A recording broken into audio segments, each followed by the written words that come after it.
Hi అండి. సులువుగా ఈజీగా టేస్టీగా ఎగ్ పచ్చడి అండి. ఎగ్ పచ్చడి ఈజీగా ఎలా తయారు చేసుకోవాలో చూద్దామండి. ఈ పచ్చడి అన్నంలోనికి చపాతీలోనికి చాలా టేస్ట్ ఉండిద్దండి. బ్యాచిలర్స్, కొత్తగా పెళ్ళైన వాళ్ళు, వంటే రాని వాళ్ళు, చిన్న పిల్లల సైతం కూడా చాలా ఈజీగా టేస్టీగా తయారు చేసుకునే ఒక పచ్చడి అండి. ఎగ్గుతో ఎలా చేసుకోవాలో ఈరోజు చూసేద్దాం, వచ్చేయండి. ఎగ్ పచ్చడికి కావాల్సిన పదార్థాలండి: ఎగ్స్, కొత్తిమీర, జీలకర్ర, వెల్లుల్లిపాయ, పచ్చిమిర్చి, ఉల్లిపాయ అండి. ఏ విధంగా తయారు చేసుకోవాలో చూద్దామండి. ముందుగా ఒక జార్ తీసుకొని ఆ జార్లోనికి పచ్చిమిర్చి వేసేసుకోవాలి.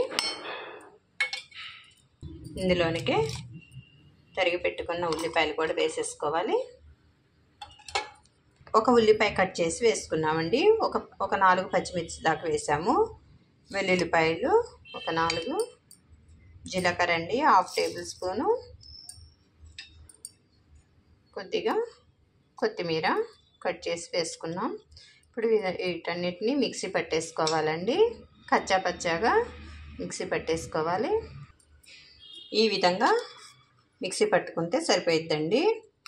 రోట్లో కూడా దంచుకుంటే చాలా టేస్ట్ ఉండిద్దండి. రోట్లో దంచుకున్నా కూడా ఈ విధంగా కచ్చాపచ్చాగా దంచుకొని పక్కన తీసి పెట్టేసుకోవాలి.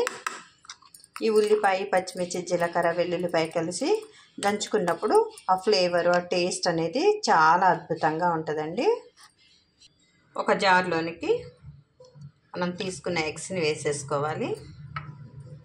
నేను 3 ఎగ్స్ తీసుకున్నానండి.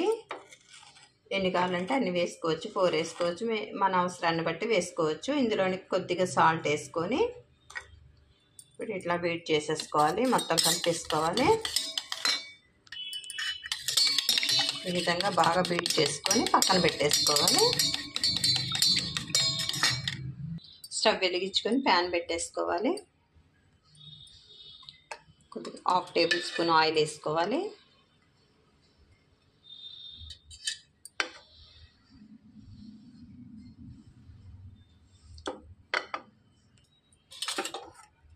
ఈ విధంగా ఆమ్లెట్ లాగా వేసుకోవాలండి.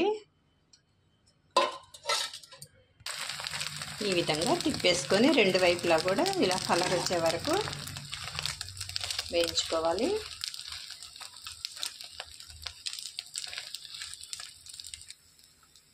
ఈ విధంగా రెడీ చేసుకున్న ఈ ఎగ్గుని పక్కన తీసి పెట్టేసుకోవాలి. అదే ప్యాన్లో 1 టేబుల్ స్పూన్ ఆయిల్ వేసుకోవాలి. ఆయిల్ వేడెక్కాక